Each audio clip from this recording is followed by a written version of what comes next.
انفقوا یا ایھا الذین آمنوا کلوا من طیبات ما رزقناکم، یہاں پر میں نے کچھ بتایا تھا، فہرست کو نوٹ دوبارہ کر لینا، یہی بتایا تھا نا جی کہ پاکیزہ چیزیں کمانی ہے، کمانی بھی وہی ہے، کھانی بھی وہی ہے، پھر انفاق بھی انہی پاکیزہ چیزوں میں سے کرتا ہے۔ آپ حلال کا کام ہے آپ کا ہے جی، اور آپ ریڑی لگاتے ہیں، مزدور ہیں، سب کچھ ٹھیک ہے، لیکن آپ نے راستے کو پورا حق نہیں دیا ہوا، راستے پر آپ نے ریڑی کھڑی کر دی ہے، پھر اس کا مطلب ہے اتنا خوبص تو آ گیا نا، اتنی ناپاکی تو آ گئی نا۔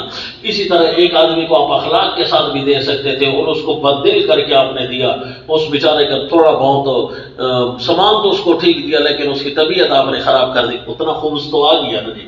اسی طرح دکان پر آپ سب کچھ سائل بیچ رہے ہیں لیکن اس کی ڈبی پر تصویر تو لگی ہوئی ہے نا، خیر ہے تصویر کی، بھائی تصویر میں چونکہ اختلاف ہے اس لیے، اور بھائی یاد رکھو اختلاف نہیں ہے، اختلاف غیر معتد بھی کے اعتبار بھی نہیں ہوتا، معتد بھی ارباب فتاوی نے آج تک اس میں اختلاف نہیں کیا، سمجھا کہ نہیں، لہذا اس میں اختلاف نہیں ہے۔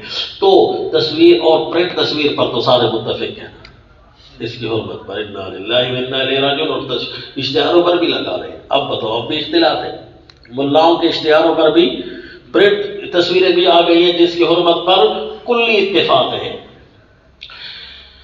یعنی ان لوگوں کا بھی اتفاق ہے جن کا اختلاف معتد بھی نہیں ہوتا، معتبر نہیں ہوتا، جن کا اختلاف ان کا بھی اتفاق ہے کہ پرنٹ تصویر تو حرام ہے جی، لیکن یہ 2025 تک نہیں پتا 2025 کے بعد اسلام کون سا آنے والا ہے۔ اسلام تبدیل ہوتے ہوئے دیر تو نہیں نہ لگتی، نہ وہ مدرسہ بنا نہ وہ اسلام آ گیا، انا للہ و انا الیہ راجعون۔ وہی اسلام بہتر ہے جو قرآن میں موجود ہے، یہ لوگوں کے بنائے ہوئے اسلام ہیں، ان اسلاموں سے اللہ کو پیار نہیں ہے۔ نیا فرقہ آیا، نیا ایجنڈا بنا تو نیا اسلام، انا للہ و انا الیہ۔ اچھا جی، تو ڈبی پر تصویر آ گئی، بھائی چیز تو اندر حلال تھی لیکن اوپر تھوڑی سی خباثت تو آ گئی، اچھا جی اس میں آپ کا قصور ہے یا نہیں ہے واللہ عالم، بھائی کچھ خباثت کا خیال ذہن میں رکھ کر بیٹھے، اس کو کچھ نہ کچھ اللہ کی راہ پر دیتے رہا کرے تاکہ اپنا جو ہے خباثت مال کے اندر باقی نہ رہے۔ صدقات جو کریں گے تو اللہ کا غصہ ٹھنڈا ہوگا نا جی، تو کچھ نہ کچھ تو فائدہ ہو جائے گا مال کے اندر، جو نقصان آنا تھا جس پر اللہ ناراض تھے کچھ نہ کچھ تو راضی ہو جائیں گے، ورنہ بیماریوں کی صورت میں نکل آئے گا۔ دھیان کرنا، میں ساتھیوں کو کہتا رہتا ہوں یار دکانوں پر تصویریں نہ لگایا کرو، جب تصویریں لگایا کرو ڈیٹ بھی لکھیا کرو ڈائری پر، اور انتظار شروع کر دیا کرو کہ کوئی نہ کوئی آئی مصیبت، ایک نہ ایک مصیبت گھر میں آئے گی، بچے بیمار، یہ وہ بہت ساری صورتیں ہو سکتی ہیں۔ جنہوں نے گھروں میں تصویریں نہیں لگائی دیکھی دکانوں پر، ان کے بچے بھی تو بیمار ہوتے ہیں، بھائی انہوں نے کوئی اور کمی کر لی ہوگی، ہے نہیں؟ اللہ کے سامنے تو اللہ کے کاموں میں تو ہاتھ نہ ڈالیں، بس یہ مانتے جائیں کہ خباثت ذہن میں نہ آنے پائے۔ آپ کا سارا کاروبار حلال کا ہے، آپ نے ریڑھی بھی صحیح جگہ پر کھڑی کر رکھی ہے، لیکن مسجد کی جماعت فوت ہو گئی آپ سے، خواہ مخواہ آپ نے اس کو نقصان ڈالا ہے جی۔ آپ کا ذریعہ آمدن کامل طریقے سے حلال ہے لیکن آپ نے قرآن صحیح نہیں پڑھایا، آپ نے پڑھا صحیح نہیں، اتنی خباثت تو ذہن میں اندر جا رہی ہے نا، تو اس لیے ساری فہرست کو نوٹ کریں کہ ہر قسم کی خباثت کو دور کر کے اللہ نے فرمایا انفقوا من طیبات ما کسبتم ولا تیمموا الخبیث منہ تنفقون، کسی خباثت کو نہ آنے دو۔ انفقوا من طیبات ما کسبتم، تاکید آ گئی نا، تاکید فی الاموال تھی، کیوں جی جنت میں اسی چیز کا تو حکم ہی ہے، اس لیے اس کے اندر تاکیدات دی گئی ہے۔ ہمارا امتحان زیادہ تر اموال سے بھی رہے گا، باقی احکام سے بھی رہے گا اور اموال سے بھی رہے گا، تو اس لیے یہ تاکیدات ہیں۔ وَمِمَّا أَخْرَجْنَا لَكُم مِّنَ الْأَرْضِ وَلَا تَيَمَّمُوا الْخَبِيثَ مِنْهُ تُنْفِقُونَ، امتحان کی آیت پیچھے گزر چکی ہے۔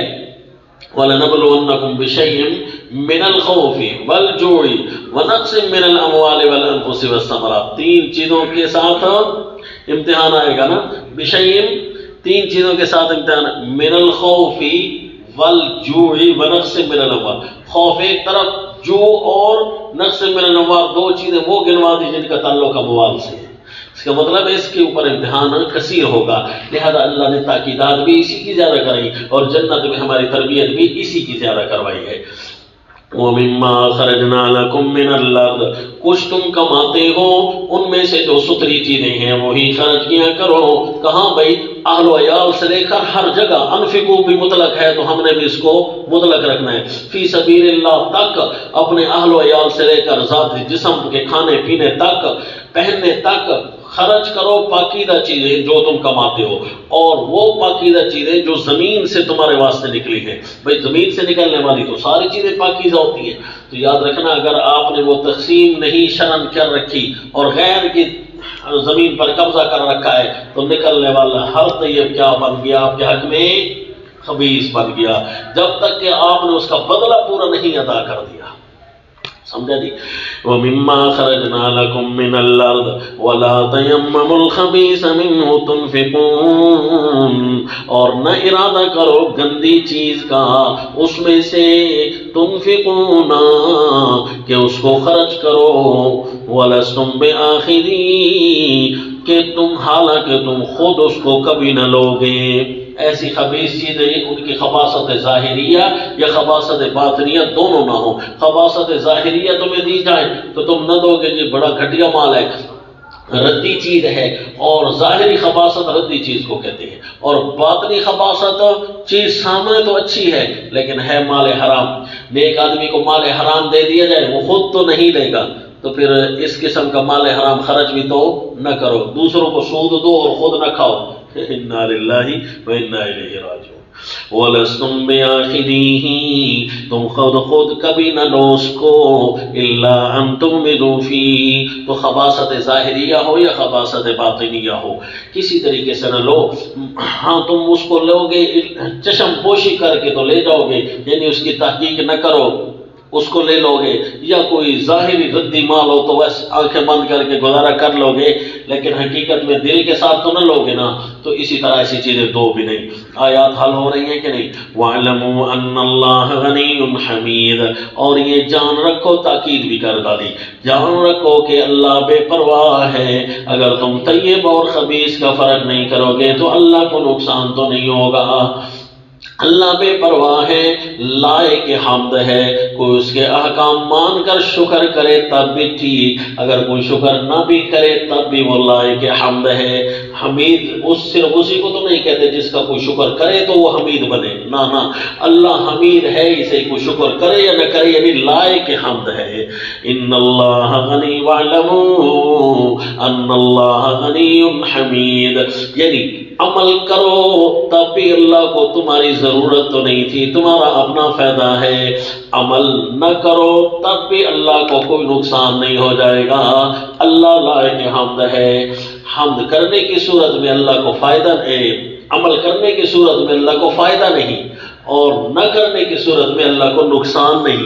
فائدہ نہیں اس لیے کہ اللہ غنی ہے تمہارے فائدوں سے، اور نقصان نہیں کیونکہ اللہ حمید ہے ہر طرح سے، لائق حمد ہے۔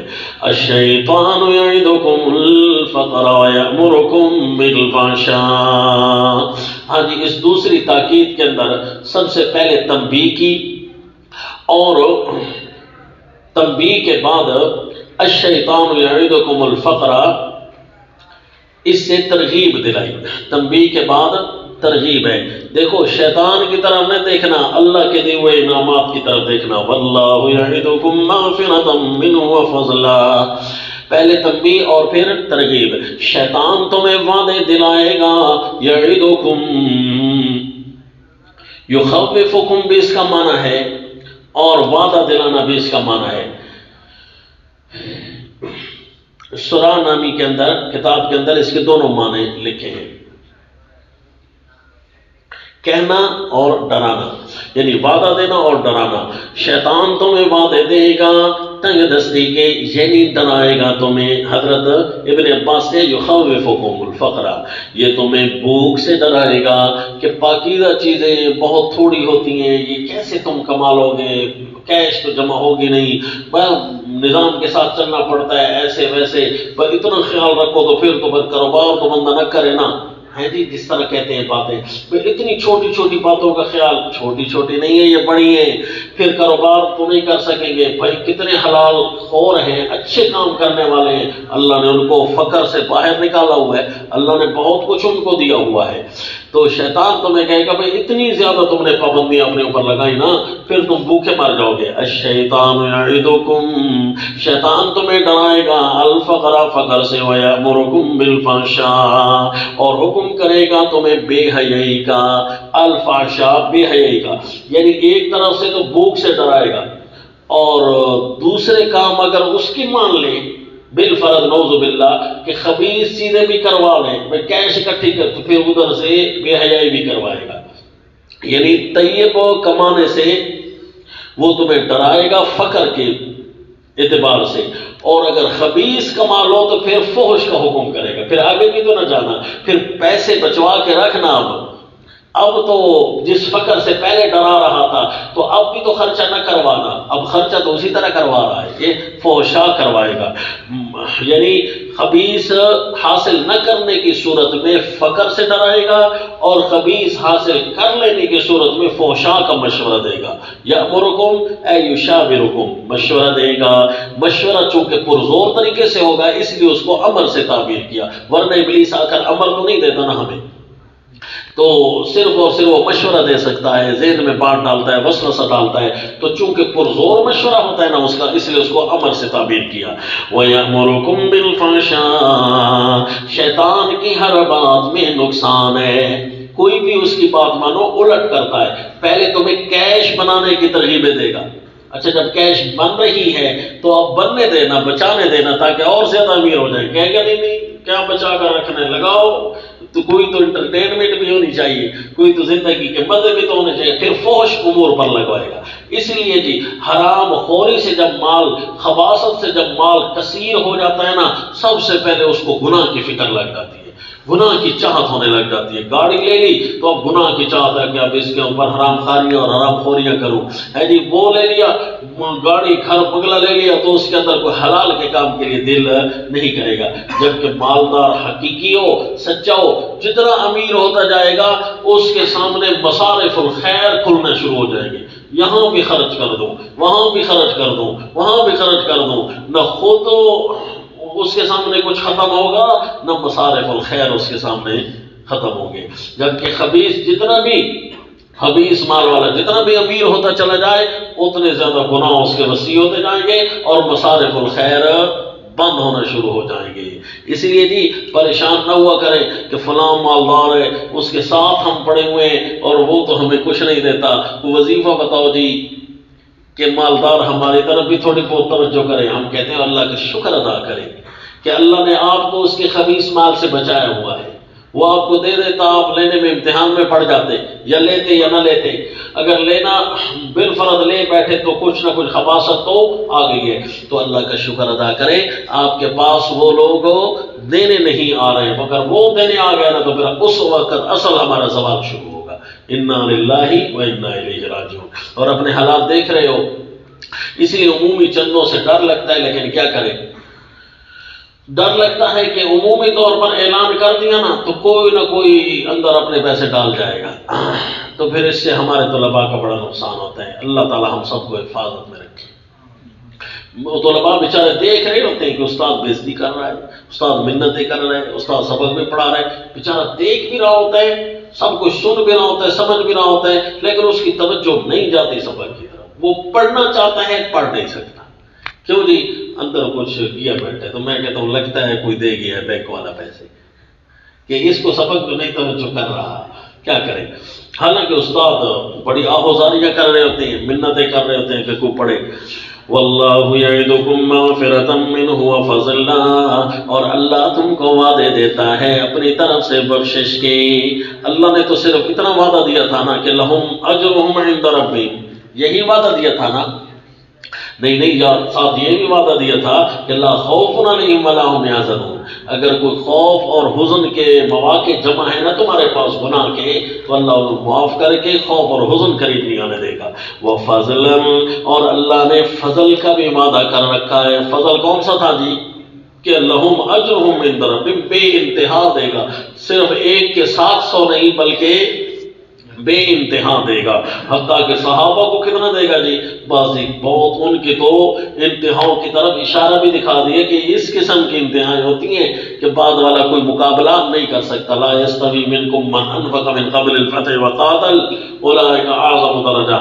اور اسی طرح الذین اتبعوہ فی ساعۃ العسرہ، اور اسی طرح الذین ينفقون، جنہوں نے اپنے مال بھی دیے ہیں اللہ کی راہ میں، ان کے بارے میں فرمایا مال بھی دیے ہیں، مدد بھی کی ہے، ہجرت بھی کیا ہے، جہاد بھی کیا، وآووا ونصروا اولئک هم المؤمنون حقا۔ آؤ جی، یؤتی الحکمت من یشاء، یہ تاکید نمبر 2 پوری ہوئی جی۔ تاکید اس کو الشیطان یعیدکم الفقر، یہ بھی ہم بنا سکتے تھے بھائی بغیر واو کے ہے، اس کو نئی تاکید بنائی، یؤتی الحکمت بغیر واو کے ہے، اس کو نہیں بنا رہے ہیں، اس کو اس لیے واو نہیں بنایا، تاکید نہیں بنایا کہ اس آیت کے اندر خطاب اسی طرح ہے مومنوں کو جس طرح پچھلی آیت میں ہے۔ یہ یا ایھا الذین آمنوا انفقوا من طیبات ما کسبتم، پھر انہی مومنوں کو خطاب ہے الشیطان یعیدکم الفقر، تو اس لیے یہ ایک تاکید تھی۔ اب تاکید ثالث شروع ہو گئی ہے جی، تاکیدات الاموال اربعہ، اموال کی چاروں تاکیدات میں سے اب تاکید الثالث، یہ تیسری تاکیدات ہے۔ الثالث من التاکیدات الاربعہ یؤتی الحکمہ، اور تاکیدات کون سی ہیں؟ احکام والی یا مال والی؟ مال والی۔ اور احکام کی تاکیدات الگ کیوں ہوتی ہیں اور مال کی تاکیدات الگ کیوں ہیں؟ اس کی ساری وجہ بتا دی ہے، کیونکہ جنت میں انہی دونوں چیزوں کی ٹریننگ ہوئی ہے۔ یؤتی الحکمت من یشاء ومن یؤت الحکمت فقد اوتی خیرا کثیرا۔ ان آیت کا اچھا جو مال کی تاکیدات ہو رہی ہیں، فی الحقیقت یہ احکام کی بھی تاکیدات تو ہیں نا، اور ذیلی احکام ہو ان کی تاکیدات ہیں۔ یؤتی الحکمت من یشاء، اب اذا نہ دو، پہلی تاکید، دوسری تاکید اذا فعلی نہ دو، اب یہ تیسری تاکید اذا قولی نہ دو شروع ہو رہی ہے۔ یؤتی الحکمت من یشاء، اللہ سمجھ عطا کرتا ہے جسے چاہتا ہے، ومن یؤت الحکمت فقد اوتی خیرا کثیرا۔ اس کی ابتدا میں فضیلت بیان کی، پہلے فضیلت الحکمہ، پہلے فضیلت کا بیان ہے۔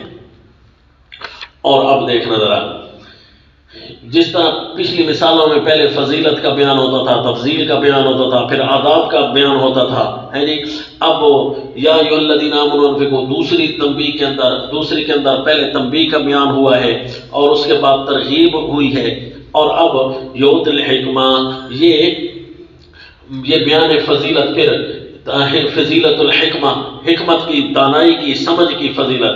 اچھا، یہ جو احکام ہیں یا اموال ہیں، احکام بدنیہ ہو یا مالیہ ہو، جس اعتبار سے بھی مکمل طور پر اللہ کے منشا کے مطابق، چاہت کے مطابق خرچ کرنا، یوں سمجھو اس کو پوری دانائی حاصل ہے، اس کو ہر طرح سے حکمت ہے۔ یؤتی الحکمہ، اللہ عنایت کرتا ہے سمجھ جس کو چاہتا ہے، لیکن کس کی سمجھ؟ اگرچہ تاکیدات کے مطابق مال کی سمجھ جاری ہے یا پچھلے احکام کے اعتبار سے احکام کی سمجھ جاری ہے، تو بس یہ ہر طرح کی خیر کی حکمت، ہر طرح کی، اللہ نے جو لفظ سادہ سا بولا ہے تو ہم اس کو بھی پابند نہیں کریں گے کہ اللہ جس کو بھی خیر کی جو بھی سمجھ نصیب فرما دے، وَمَن یُؤْتَ الْحِکْمَةَ، اور جس کو بھی دی گئی سمجھ، فقد اوتی خیرا کثیرا، اس کو ملی ہے بہت بڑی خوبی۔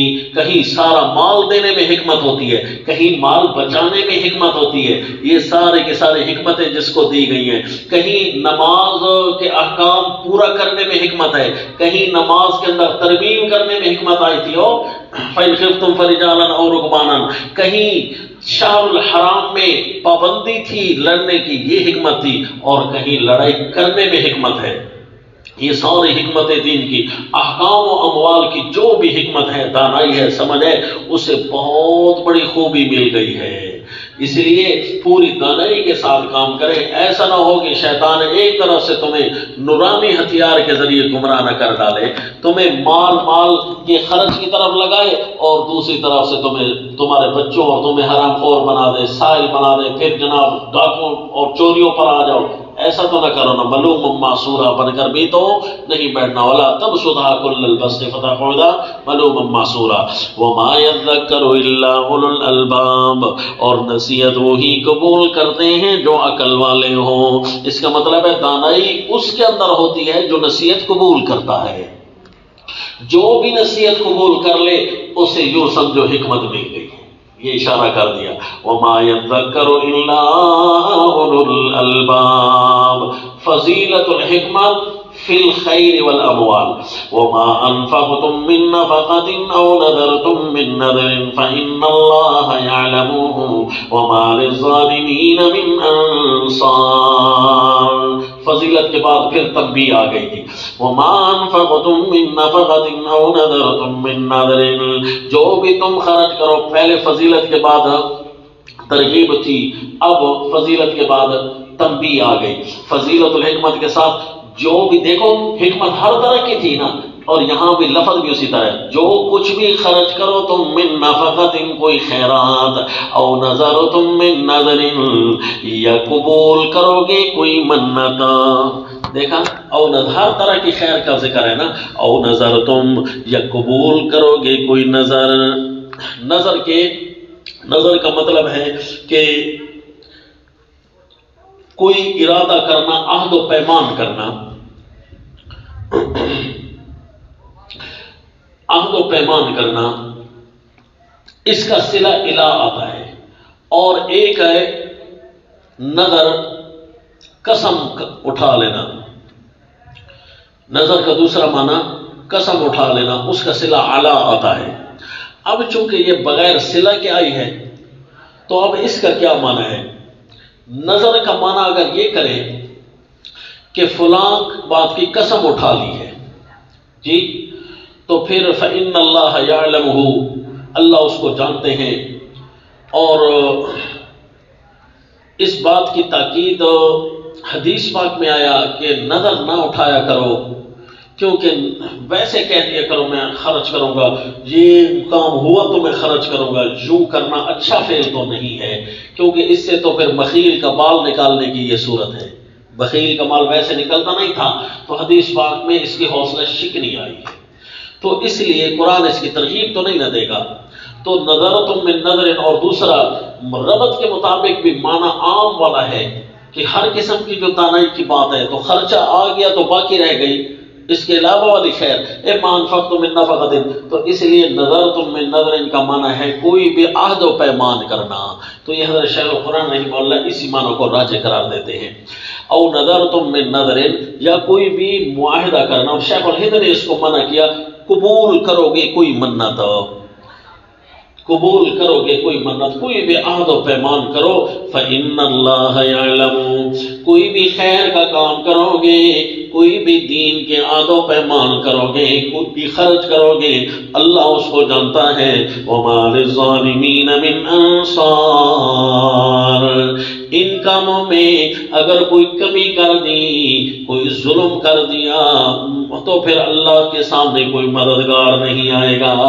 پھر ایسا کوئی نہیں ہے کہ جس نے دین فطرت کے خلاف کوئی کام کیا، حکمت اور دانائی کے خلاف کام کیا، خرچہ خود کر دیا، تو پھر چونکہ تم نے ظلم کیا ہے، اور چونکہ مال کی تاکیدات جاری ہیں نا، تو اس لیے ظلم کا لفظ آیا۔ مال ظالمین، مالی معاملات میں، انفاق میں اگر تم نے کوئی ظلم کیا نا تو پھر اس کا نقصان بڑا ہوتا ہے، اس لیے جی مال کا ظلم کسی پر نہ کریں، مال کا ظلم کرنے سے بہت جلدی پھر اللہ کا انتقام آتا ہے، تو یہ سریع الانتقام ہونے کی طرف بھی اشارہ ہے۔ ان تبدوا الصدقات فنعما ہی، اب جی پہلے فضیلت، پھر تنبیہ، اور اب ترغیب شروع ہو رہی ہے۔ ترغیب کس بات کی طرف؟ ترغیب الی الحکمہ، ہر کام حکمت سے کرنے کی طرف ترغیب۔ پہلے فضیلت حکمت کی تھی، ان تبدوا الصدقات فنعما ہی، اگر ظاہر کر کے دو خیراتیں تو کیا ہی اچھی بات ہے، کیونکہ اس کے اندر تمہاری حکمت یہ کام کرو گی کہ ہم ظاہر کر کے دیں خیرات تاکہ معاشرے میں ترغیب پھیل جائے اور وہ بھی صدقات خیرات کرنے لگ جائے. تو یہ حکمت ہے ظاہر کرنے میں. دیکھا نا ترغیب الحکمت.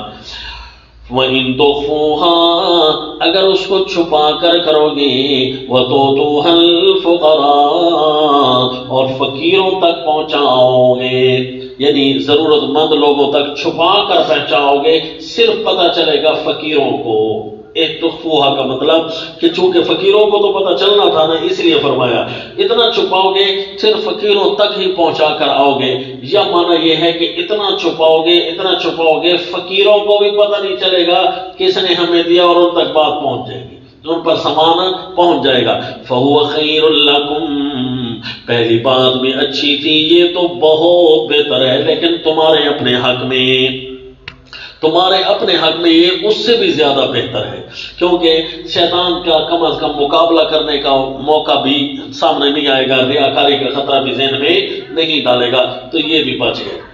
تو جی اگر تم ظاہر کر کے تو حکمت اور دانائی وہاں یہ کام کر رہی ہو کہ دوسرے بھی کم از کم کچھ تو دے بندہ کی ضرورت زیادہ ہے میرے پاس اتنا ہے نہیں کہ میں اس کو پورا کر کے دوں چاہے اس کو دے دوں تاکہ اور بھی ان کو بھی خیال آ جائے اور ان کی توجہ نہ ہو تو اس طرح توجہ پڑ جائے تب بھی ٹھیک ہے. یہ ترغیب الحکمت ہے نا کہ اگر تم صدقات کرو خیرات کرو جمع بولی صدقہ تو ایک بھی ہو سکتا ہے صدقات کرو ظاہر کر کے اس میں ہر طرح کا صدقہ آ گیا علم کا صدقہ آ گیا مال کا صدقہ آ گیا اخلاق کا صدقہ آ گیا کچھ بھی ہے اور ضرورت مند کا ذکر ہے جو بھی اگلا ضرورت مند ہے اس کے مطابق اس کو دے دیا کچھ ہو. وَيُفَوَّ خَيْرٌ لَكُمْ وَيُكَفِّرُ عَنْكُمْ مِنْ سَيِّئَاتِكُمْ اور اللہ دور کر دے گا کچھ گناہ تمہارے. کیا مطلب کچھ گناہ کہ سارے گناہ یعنی صرف اس ایک فعل سے گناہ تمہارے کچھ ختم ہو جائیں گے باقی خرچ کرنے سے تو اور زیادہ ختم ہو جائیں گے کیونکہ صدقہ کرنے سے کہا نا کہ مغفرت اللہ تعالیٰ لہم اجر عند ربہم ومغفرہ اور اسی طرح فرمایا کہ واللہ یعدکم مغفرۃ منہ وفضلا تو پھر اللہ تعالیٰ معاف جو کرے گا تو وہ تو صدقہ کرنے سے معاف کر دے گا اور اس سے پہلے اگر اس حکمت اور دانائی سے کام کرنے کی وجہ سے کچھ اللہ یہاں بھی معاف کر دے گا باقی جو بچے کہ اللہ صدقے سے معاف کر دے گا اور پھر ابھی بھی کوئی نمبر باقی ہوئے کہ صدقہ زیادہ ہے اور گناہ تھوڑے تھے اور ختم ہو گئے ہیں اللہ کے حساب میں تو اللہ اتنے درجات بڑھا دے گا. تو دانائی کے ساتھ دینے سے الگ اس لیے من سیئاتکم میں تمہارے کچھ گناہ صرف اس دانائی سے دینے سے اخفاء کی دانائی ہو یا ابداء کی دانائی ہو سمجھ آ رہے ہیں آپ کو. ہاں جی وَيُكَفِّرُ عَنْكُمْ مِنْ سَيِّئَاتِكُمْ وَاللَّهُ بِمَا تَعْمَلُونَ خَبِيرٌ اور اللہ کو تمہارے کاموں کی خبر ہے کون کس حکمت سے دے رہا ہے. لَيْسَ عَلَيْكَ هُدَاهُمْ وَلَكِنَّ اللَّهَ يَهْدِي مَن يَشَاءُ وَمَا تُنْفِقُوا مِنْ خَيْرٍ فَلِأَنفُسِكُمْ وَمَا تُنْفِقُونَ إِلَّا ابْتِغَاءَ وَجْهِ اللَّهِ وَمَا تُنْفِقُوا مِنْ خَيْرٍ يُوَفَّ إِلَيْكُمْ وَأَنْتُمْ لَا تُظْلَمُونَ.